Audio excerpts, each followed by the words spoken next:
selamat pagi. Perkenalkan saya Dr. Adwit yang bertugas di Rumah Sakit Warmadewa pada pagi hari ini. Sebelumnya, Ibu dengan Ibu siapa? Ibu Putu. Ya, baik Ibu Putu, ada yang bisa saya bantu? Jadi kemarin itu kepala saya pusing dok, sakit banget kepala saya kan. Habis itu saya periksa disuruh foto CT scan. Habis itu udah saya ada foto CT scan dan ini hasilnya dok, mau dibacakan. Oke, baik. Saya akan membacakan CT scan ini. Dimana prosedurnya saya akan membacakan serta tujuannya ini untuk melihat apakah terdapat kelainan yang menyebabkan kepala Ibu pusing. Sebelumnya apakah Ibu bersedia? Jadi karena Ibu bersedia, silahkan ke tempat meja pembacaan CT scan. Saya akan mempersiapkan alat terlebih dahulu ya. Koordinatornya akan saya nyalakan terlebih dahulu ya untuk membacakan hasil CT scan Ibu. Baik, di sini saya akan memulai membacakan. Baik Ibu, sebelum membaca hasil CT scan-nya, saya akan memastikan dulu identitas Ibu nggih. Dengan Ibu Praba, umur 23 tahun, alamatnya di Jalan Bisma Barat nggih.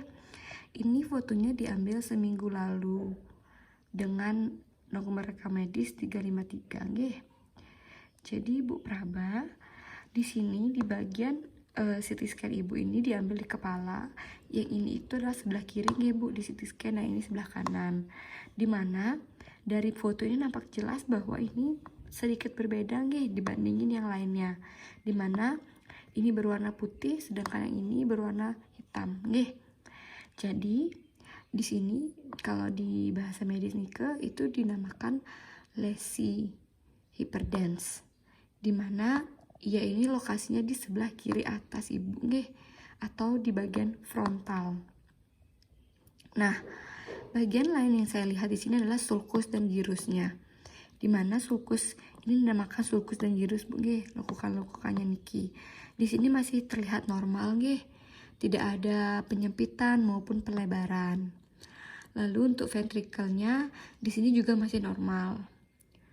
Lalu untuk garis tengah atau deviasi struktur midline di sini masih normal, tidak mengalami pergeseran ke kanan maupun ke kiri nggih. Lalu untuk klasifikasi pada parenkim otaknya ini, saya melihatnya tidak terdapat bagian yang abnormal ya. Lalu untuk korpus kolosum dan basal ganglianya tidak terdapat kelainan juga. Lalu di sini untuk sinus paranasal ataupun nasofaring saya tidak dapat melihat, sehingga saya tidak bisa menilai apakah dia normal maupun tidak. Lalu untuk tulang yang di sini saya melihatnya ini masih normal, dimana tidak terdapat tulang yang patah maupun pergeseran ke Bu nggih.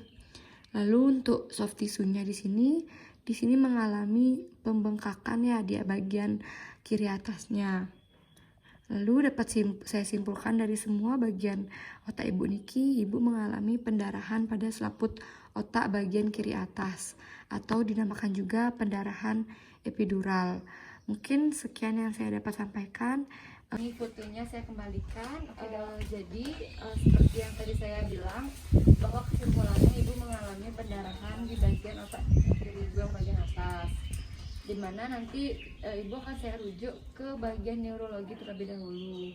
Nanti di sana Ibu diperiksa apakah terdapat kelainan yang mungkin saya tidak lihat dan serta diberikan obat. Sebelumnya apakah ada pertanyaan? Enggak ada. Enggak. Baik, karena tidak ada pertanyaan, Niki sudah tunjukkan ya. Terima kasih.